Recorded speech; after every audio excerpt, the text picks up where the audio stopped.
Marcus Aurelius once wrote, "You have power over your mind, not outside events. Realize this, and you will find strength." Think about that for a moment. In a world that feels more chaotic by the day, breaking news, rising pressure, emotional burnout, how do you stay steady? How do you keep your peace? When everything around you pulls you in 100 directions, emotions in the modern world feel like crashing waves. But here's the good news. You're not powerless. You just need an anchor. And that's exactly what we'll explore today. In this episode of Timeless Stoic Life, we'll walk through 9 powerful lessons from Marcus Aurelius. Timeless insights to help you master your emotions and find calm, even in chaos. If that sounds like something you need today, go ahead. Like this video, subscribe, and hit the bell icon so you don't miss what's coming next. Your calm starts now. Lesson 1. Define your worth from within. Let me ask you something. How do you measure your worth? For most of us, it's subtle. We tie it to job titles, income, the number of likes on a post. We start to believe our value depends on achievement, appearance, or what other people think of us. But here's the truth. Your worth isn't up for debate. It isn't something to earn. It's something you already have. Marcus Aurelius didn't need applause to feel grounded. He turned inward, because true worth comes from self-awareness, not validation. So here's a question for you.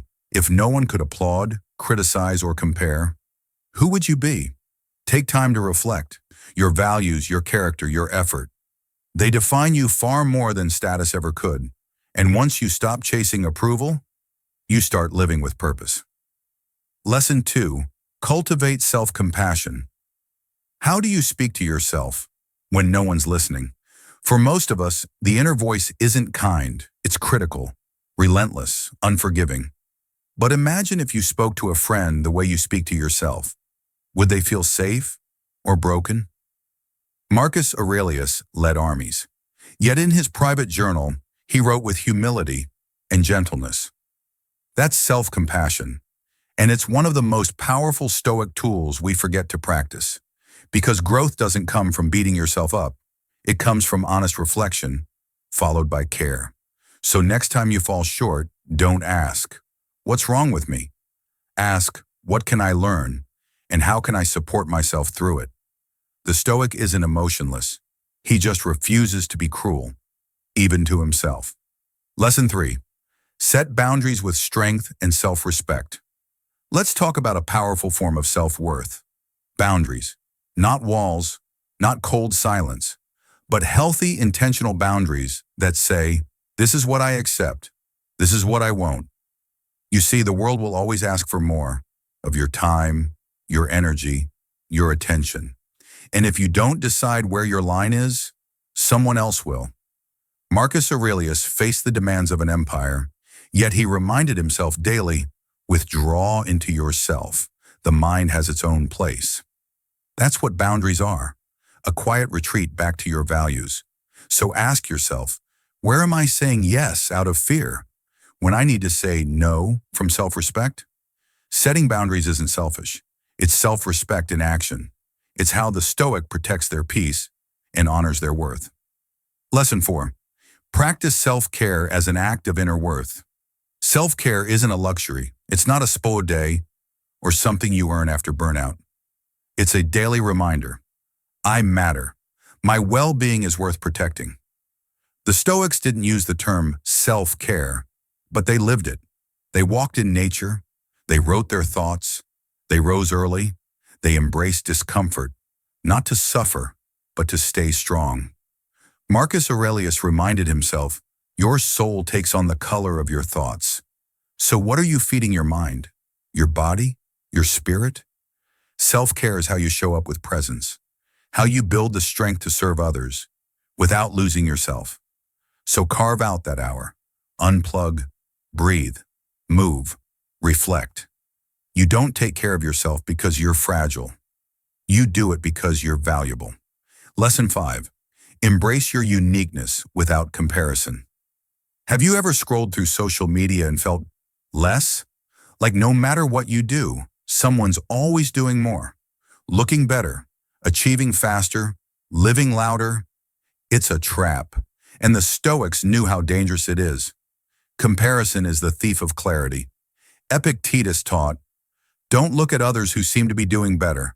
Look at your own progress. Because here's the truth. Your worth isn't measured in likes, titles, or timelines. It's found in your uniqueness, your story, your struggles, your values. No one else walks your path, so why measure it against theirs? When you embrace your individuality, you stop performing and start living. You stop chasing approval and start aligning with purpose. You are not behind, you are becoming. Lesson 6. Learn and grow through every experience.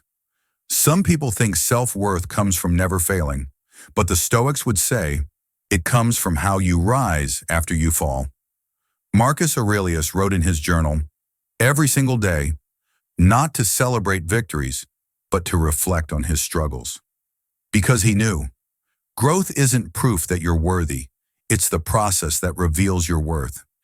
Every challenge is a teacher, every mistake is a mirror, and every setback is a step forward if you choose to learn. So ask yourself, what did I gain from this moment? Even the painful ones. That's where your strength is built, not in perfection, but in persistence. You don't need to have it all figured out. You just need to stay open. Because the Stoic path isn't about being finished. It's about always becoming wiser, stronger, freer. Lesson 7. Surround yourself with positivity that reflects your worth. Your environment matters more than you think. If you plant a healthy seed in toxic soil, it won't grow. And neither will your self-worth in a space full of criticism, chaos, or comparison. The Stoics didn't just train the mind. They carefully chose what and who they let into it. Marcus Aurelius reminded himself, you become what you give your attention to. So pause and reflect. Who in your life uplifts you? Who drains you? What content do you feed your mind daily? When you surround yourself with people who see your light, who support your growth, not your hustle, you create space to breathe, to rise, to belong. And when you spend time in silence, in nature, in wisdom, you build a world inside that no noise can shake. Remember, protecting your peace isn't selfish, it's sacred. Lesson 8. Redefine failure as a forge for strength. What if failure wasn't the end of the road, but the path itself? The Stoics never feared failure. They expected it, because every stumble, every closed door, every broken plan was a chance to sharpen the soul. Seneca once said, difficulty shows what men are. You don't grow by never falling. You grow by standing back up, clear-eyed, humbled, stronger than before. So the next time things fall apart, ask, what is this moment trying to teach me? Not why me, but what now? Failure, to a Stoic, isn't a verdict, it's a forge. The fire doesn't burn you down, it tempers you. So don't run from failure. Walk through it with courage, with awareness, with the unshakable belief that you are being shaped into something deeper. Lesson 9. Anchor your life to purpose, not pressure. In a world that rewards speed, noise, and numbers, it's easy to wake up and ask, what do I have to do today? But the Stoic doesn't chase the to-do list. He asks something deeper. What kind of person do I want to be today? Purpose is your anchor. Without it, you drift, pulled by expectations, deadlines, demands that aren't even yours. Marcus Aurelius ruled an empire, yet he reminded himself daily, just do what needs to be done, with virtue, with focus, without distraction. Purpose turns work into service, turns stress into intention, turns exhaustion into meaning.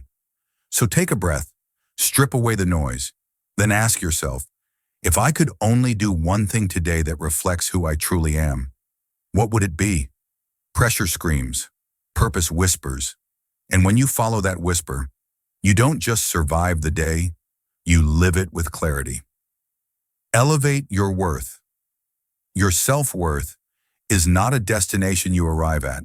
It's a journey, a practice, a quiet commitment you renew with each decision, each reflection, each breath.